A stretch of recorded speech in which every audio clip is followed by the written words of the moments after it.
A música de abertura já anuncia. Hoje o cenário internacional ganha novos contornos com declarações que podem redefinir o rumo da guerra e das relações entre potências. O Kremlin sinaliza disposição para diálogos, mas impõe condições claras. Enquanto isso, Kiev responde com firmeza, e o Ocidente se vê diante de um jogo de xadrez geopolítico onde cada movimento conta. Vamos direto ao ponto. Você está prestes a descobrir os bastidores dos principais acontecimentos do dia, aqueles que realmente importam. E não se esqueça, sua opinião faz diferença. Compartilhe suas impressões nos comentários e ajude a disseminar essas informações. Curtidas e compartilhamentos são essenciais para ampliar esse debate. A relação entre Rússia e Estados Unidos pode dar uma guinada, mas Moscou deixa claro, só haverá avanço se Washington e seus aliados passarem a respeitar os interesses russos. Quem afirma isso é o ministro das Relações Exteriores, Sergei Lavrov, em tom que não deixa margem para dúvidas. Segundo ele, qualquer mudança no relacionamento com o Ocidente depende de uma postura mais pragmática por parte dos países estrangeiros. E a União Europeia não escapa dessa exigência. Lavrov não descarta a possibilidade de reconstruir pontes diplomáticas, mas avisa, isso só acontecerá quando a Europa finalmente reconhecer a inutilidade de tentar impor uma derrota estratégica à Rússia. Enquanto isso, a Ucrânia rebate as alegações russas com ironia e determinação. O porta-voz do Ministério das Relações Exteriores ucraniano, Yuri Tchiki, foi categórico ao responder às demandas de Moscou. A Rússia não tem moral para exigir nada, muito menos impor ultimatos à OTAN. É simplesmente ridículo. Ele reforçou que a segurança europeia foi construída justamente para conter ameaças como a russa, e que a presença de tropas ocupantes em solo ucraniano é inaceitável. Mas o destaque do dia fica por conta de Vladimir Putin, que finalmente se pronunciou sobre Donald Trump em uma entrevista exclusiva a jornalistas próximos ao Kremlin. Putin demonstrou abertura para negociar com os Estados Unidos o fim da guerra na Ucrânia, mas deixou claro que há condições inegociáveis. Uma delas é a revogação de um decreto ucraniano que proíbe qualquer diálogo com o presidente russo. Putin questiona: como podemos negociar se as próprias leis ucranianas vetam qualquer conversa? Se esse decreto for mantido, qualquer acordo será considerado ilegítimo. Ele se referia à decisão do Conselho de Segurança e Defesa Nacional da Ucrânia, assinada em outubro de 2022, que ainda está em vigor. Putin também não poupou elogios a Trump, chamando-o de inteligente e pragmático, alguém que dificilmente tomaria medidas que prejudicassem a economia americana. E foi além, deixou no ar um convite para um encontro, sinalizando que está disposto a discutir todos os temas em pauta. Agora, a bola está com Trump e Moscou aguarda uma resposta.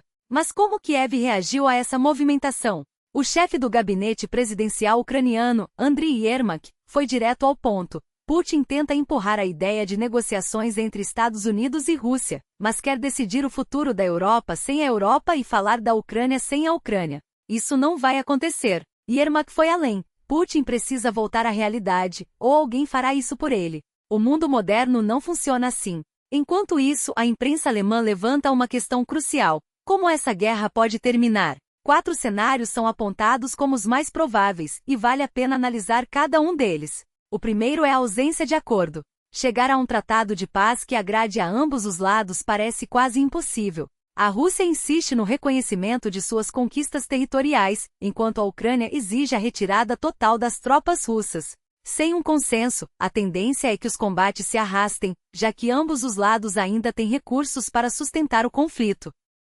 O segundo cenário lembra a divisão da Coreia, uma zona desmilitarizada ao longo da linha de frente. No entanto, manter essa área seria um desafio logístico, dada a extensão da fronteira. Além disso, a presença de forças ocidentais como mediadoras poderia gerar instabilidade, sem garantir uma solução definitiva. O terceiro modelo se inspira em Chipre, a criação de uma zona tampão patrulhada por forças de paz. Embora possa reduzir os confrontos diretos, esse arranjo corre o risco de congelar o conflito indefinidamente, sem resolver as questões de fundo. Por fim, o quarto cenário envolve a entrada da Ucrânia na OTAN. A adesão garantiria proteção sob o artigo 5 da aliança, mas há um obstáculo: a OTAN não aceita países em guerra. Além disso, a unanimidade entre os membros é difícil de alcançar, especialmente com a oposição da Hungria. A Rússia, claro, rejeita veementemente essa possibilidade. Qual desses cenários você acredita ser o mais plausível? Sua opinião é fundamental. Deixe seu comentário e participe desse debate. Enquanto isso, a situação humanitária na região de Kur segue crítica. Ativistas divulgaram uma lista com nomes de pessoas desaparecidas nas áreas controladas pela Ucrânia, e o número é bem maior do que o oficialmente reconhecido pelas autoridades russas. Até agora, 39 pessoas foram identificadas como desaparecidas, a maioria delas do distrito de Subchansk.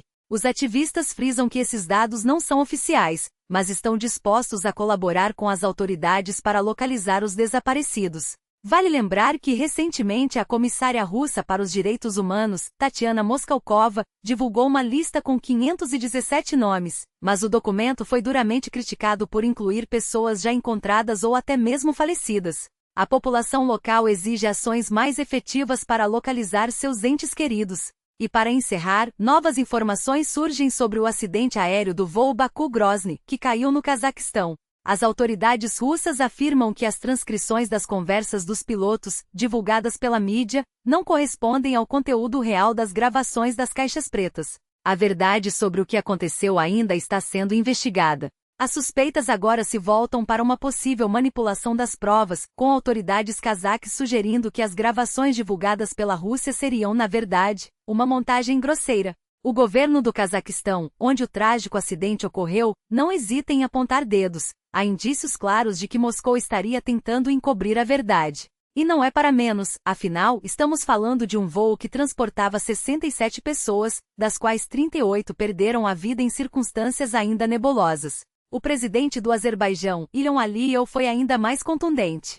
Segundo ele, a Rússia teria tentado abafar o caso desde o início, negando qualquer responsabilidade no incidente. Mas os fatos falam por si. O avião sofreu danos graves e caiu justamente quando sobrevoava uma área onde forças russas realizavam operações para interceptar drones ucranianos. Um erro grotesco, uma falha inaceitável que colocou em risco a vida de dezenas de civis. E o pior, até agora, nenhuma explicação convincente foi apresentada. Baku exige justiça. Exige que os responsáveis sejam identificados e punidos com todo o rigor da lei. Afinal, não se trata apenas de um acidente, é uma questão de transparência, de respeito às vítimas e de garantia de que tragédias como essa não se repitam. O tempo das desculpas vazias e das narrativas distorcidas acabou. Chegou a hora de a Rússia prestar contas. Se você chegou até aqui, é porque entende a gravidade do que está em jogo, e é por isso que sua atenção e seu engajamento são tão importantes. Compartilhe, comente e pressione por respostas, e porque só assim conseguiremos expor a verdade e garantir que a justiça seja feita. E não se esqueça, assinar o canal é fundamental para que possamos continuar trazendo informações cruciais como essa sem filtros, sem omissões. Sua voz faz a diferença. Até a próxima!